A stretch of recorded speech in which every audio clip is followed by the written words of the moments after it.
Good morning, everyone. Nice to be back. We have 7 new cases overnight, and pleasingly all of them can be linked. However, only 2 were in quarantine during their entire infectious period. At least 4 spent part of their infectious period in the community, and 1 remains under investigation. In further good news, the number of Canberrans in hospital has fallen to 5 overnight, and we have 2 in intensive care. So today's case numbers are positive, but as was the case on Friday when we reported 30 cases, it is too early to know whether this is just a one-off. What has been clear over the last 5 weeks is that daily case numbers have fluctuated. On the testing front, 2,646 tests yesterday, so broadly in line with our usual weekend testing numbers.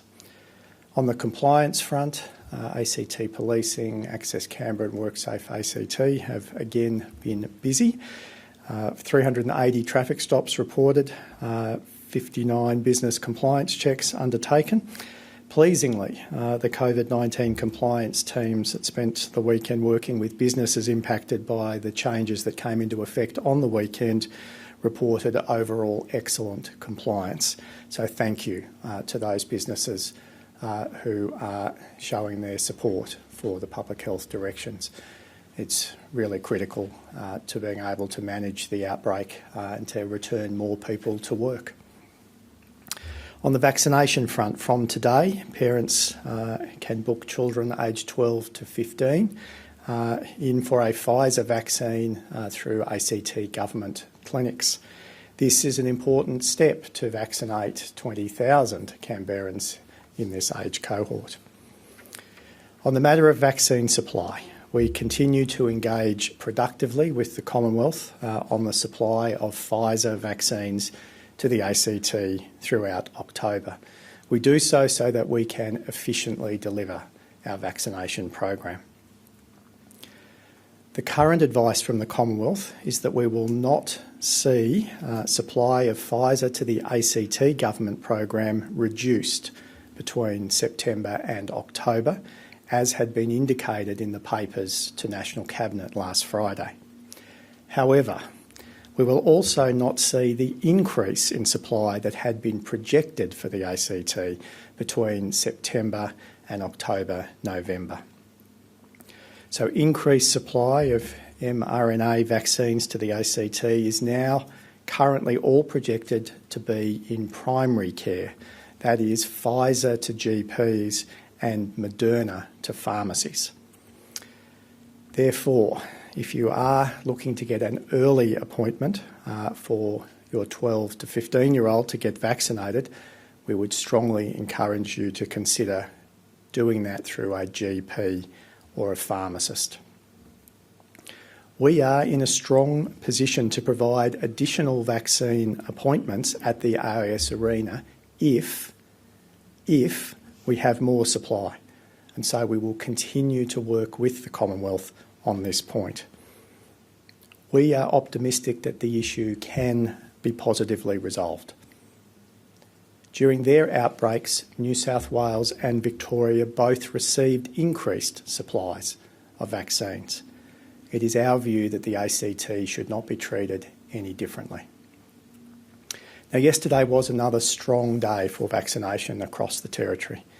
Over 3,500 doses were administered in our ACT government mass vaccination clinics. 70% of these were first doses, 30% were second doses.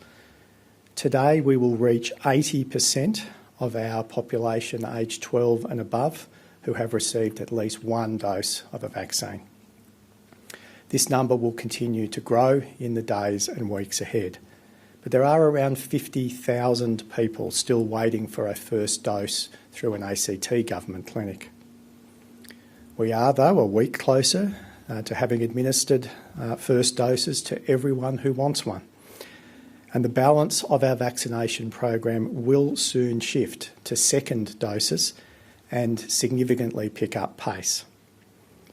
55% of the ACT's population aged 12 and above have now received 2 doses of a COVID vaccine. That's around 200,000 people. And today we've opened bookings at our mass vaccination clinics for 12 to 15-year-olds. But as I say, parents of children in this age group may also find an earlier vaccine appointment is available through a local GP or pharmacist. Now, as outlined in the ACT's Plan Forward released last week, vaccination is the main pathway to move safely beyond our current situation. When the nation moves forward with the national plan at 70% vaccination rates across the nation, which is anticipated to occur in mid to late October, and 80% by early to mid-November, the ACT's vaccination program will put our city in a very strong position to gradually reopen. But whilst COVID-19 continues to circulate in the community, and whilst we are working to increase our vaccination coverage, restrictions need to remain in place. Our priority over the coming 6 weeks is to look to get as many people safely back to work as soon as we can. We are also aware of the impacts on mental health of ongoing public health restrictions, and we will be supporting a range of mental health initiatives, and we will be prioritising more outdoor activity in the weeks ahead.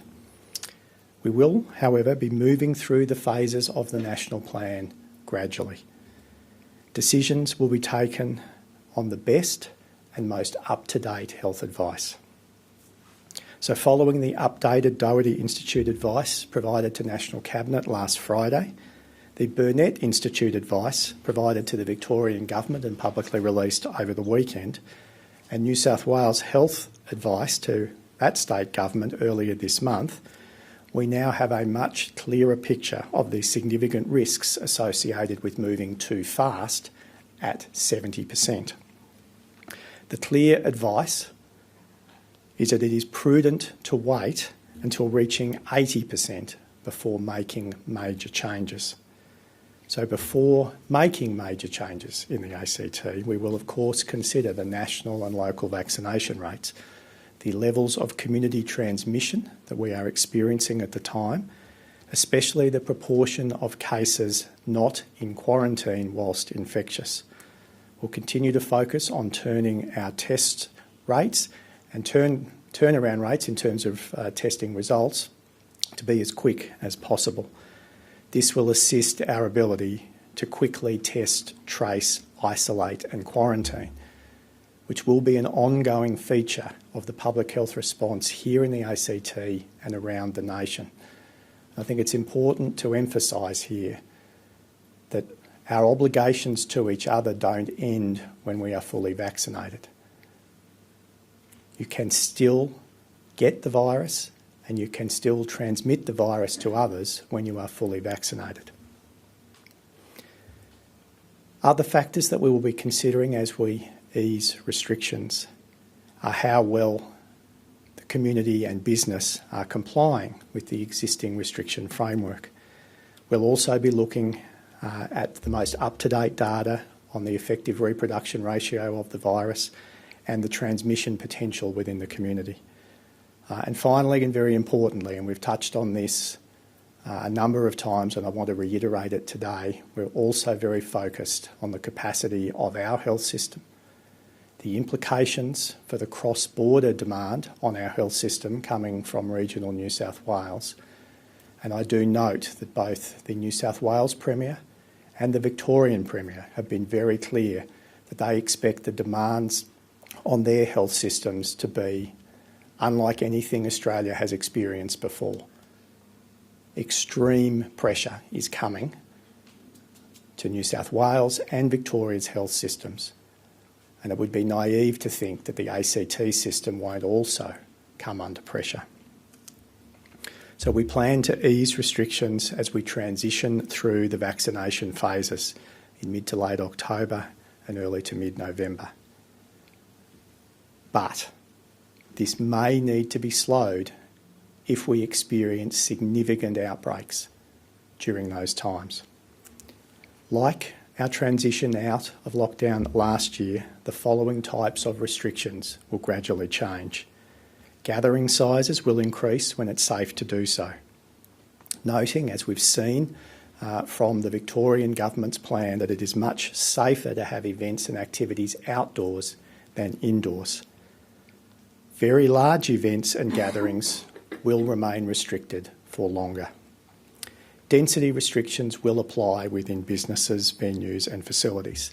Again, like last year, businesses will be asked to apply density quotients of 1 per 4 square metres and 1 per 2 square metres as we transition through phases for a period of time, with caps on the number of patrons or clients allowed to enter businesses. The highest risk businesses and venues will remain closed or more tightly restricted for longer. There will be a gradual return to office buildings and workplaces. During the transition phases, we will continue to work from home as much as possible. And as we've discussed, there will be a phased return to face-to-face learning through Term 4 when it is safe to do so. Further details of the transition will be advised in advance of each phase through October and November. Right now, we need to give more than 80,000 Canberrans the opportunity to get vaccinated over the next 4 weeks as we continue our efforts to suppress our current outbreak. Now, tomorrow the government will release details of our next mental health support package, and further ACT budget announcements will be made this week with additional funding to support our local COVID-19 response. So for those who've joined late, a quick recap. 7 new cases overnight, all of them linked. Only 2 in quarantine during their entire infectious period, at least 4 infectious in the community. 5 people hospitalised and 2 are being looked after by our wonderful extended teams within the intensive care unit, and a particular shout out not only to the staff working in the unit or units, but the support staff who are providing those staff with all that they need to provide the care that these people in intensive care need at this time. And again, we extend our thought and our love to the families of those individuals in intensive care and in hospital. I'll now invite Dr Coleman to provide an update on the case numbers and epidemiology, and then Chief Police Officer Gagan will provide an update on ACT policing activities and the partnership with the Australian Defence Force. And then we'll all be available for questions together with Minister Stephen Smith. Thank you.